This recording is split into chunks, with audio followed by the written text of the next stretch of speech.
while you've got tape-ins in. Yes. 3 on each side. Yeah. How long have you been wearing extensions? Give me a little bit of history. 23, 25 years at least. Started with like the individual little keratin tips, right? Okay. Years ago. I've done the beaded row before, not IBE method. It was tragic. And then we just... Wait, time out. Why was it tragic? Too heavy.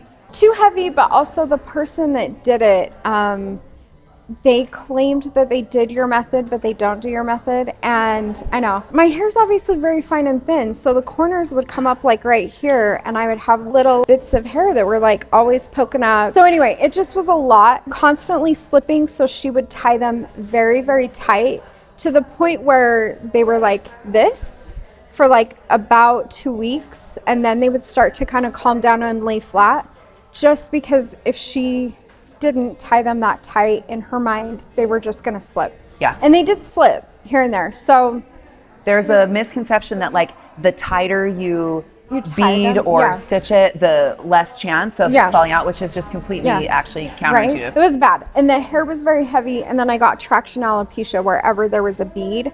Ultimately, do you want to keep this style, this length? If we can go a bit longer all the way around, I would love it. Pretty much like to there. Yeah. All the way around. That way I could pull it up, pull it back for spin class. That's the other thing. For spin class, I have to like style my hairspray, so that I can't pull it up at all unless I want everyone in spin class to see all of this, right? At least just pull it, even if I can just pull it back, pull up a little bit of this, like for while I'm working and working with clients. Sometimes I just need my hair out of my face. So if I can just pull it back a little bit, that would be awesome. This tab right here. She's so visible. Yeah, and she's not flexible. No. She's heavy. She lays, really just kind of like a sack of flour. Yeah. All right, let's take these out. Yeah. I say we go for it. Okay. I mean, we're doing it. You're here. Yeah. I also have to see what is possible for me on these sides with what you've, you can definitely see there's irritation and there's just overall thinning. And I don't know if this was scarring caused from when you were wearing your beaded method. Right.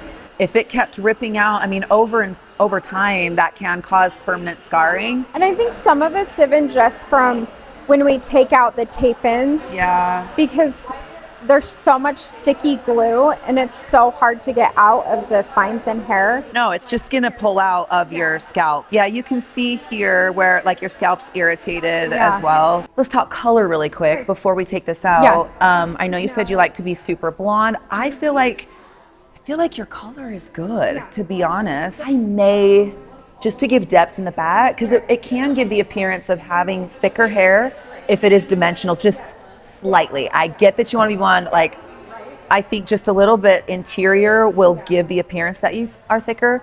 Plus, when we put the wefts in, I'll throw in just a little bit of your natural on the interior. Love it. To just give it some thickness and make it look real. That's the hard part about tape-ins is she's just a chunk of blonde. She's just a chunk of blonde, yeah. They were dimensional, but obviously as you wash them over time, that color fades super, super quick. Especially with tape-ins. It's a lesser quality hair, and so you just kind of get what you get. Babe, let's be honest. It probably came from a drain. You said it, not me. I don't know who the company is. It's fine. Yeah, I will tell you ours is not swept off a salon floor or from the drain. Right, so, it's fine. Yeah, we'll get you covered. Let's go ahead and start taking out your tape-ins, then we'll go from there.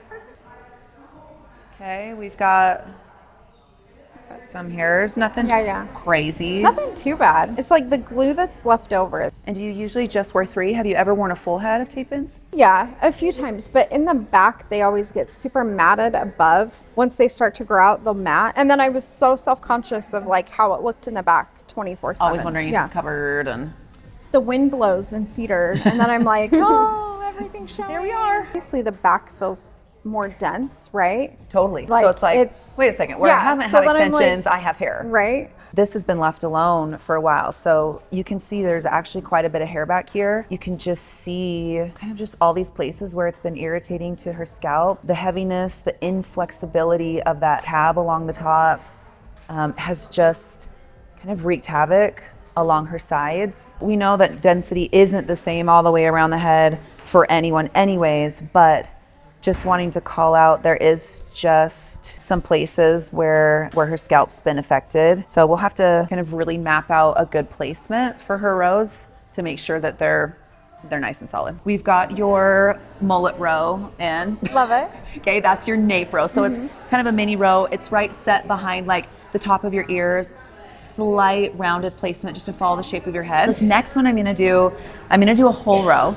So I'll go from side to side. I'll end up putting probably 3 wefts on it. So that's gonna be 45 grams. I'll do 1 mini row in the back to break up the density, because you have a lot of great density in the back of your hair. And then I'll do 2 mini rows kind of right up at the top. You're gonna end up having, what is that? 1, 2, 3, 4 minis and 1 full. And I think this is gonna be good for you with your density. It kind of just, it's very customized. You can do a lot more with your styling too. I know you mentioned you wanted to pull things up. So even with these mini rows, you could go in between and pull up that. So you'd have good density up in your half up. And so we'll have our second row is gonna be a full row side to side. Love it. I just wanna point out on the side here where we are dealing with the sides where she potentially has scarring from a previous beaded method. She's been wearing tape-ins for the past 5 years now, and I just think it's just caused a lot of irritation and thinning on the side.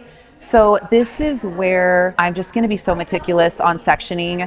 I'm just gonna go over and over to make sure that it's nice and clean. If I do not have symmetrical sections, if I've got a few hairs that are a little higher in that section, those are gonna immediately pop.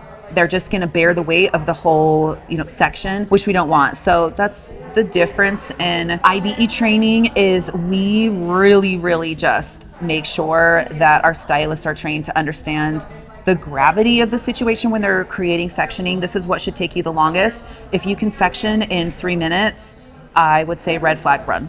It's like nothing is pulling anywhere. I got nothing. Without anything pulling or filling, Yeah. Feeling painful, yeah. Fly away, fly out of here. I love it. So we'll do another mini row. I think I'm gonna bring it from here to here. I'm gonna do about this much underneath where your worst 4-day hair part split is. So I just kind of shake out your crown and then see where it splits, and then I'll go underneath that. Again, you're gonna be color matched. Even if the wind blows, plus the stitching matches, you're not gonna feel as exposed as you have in the past. It'll give us lots of room to be able to texture, and especially this one under here. I'll just use that all for just kind of blending. So much better than just a single row thrown in. Yep. And trying to style around it. It's gonna look a lot more natural. It's just gonna move. I'll just do 2 little minis up here.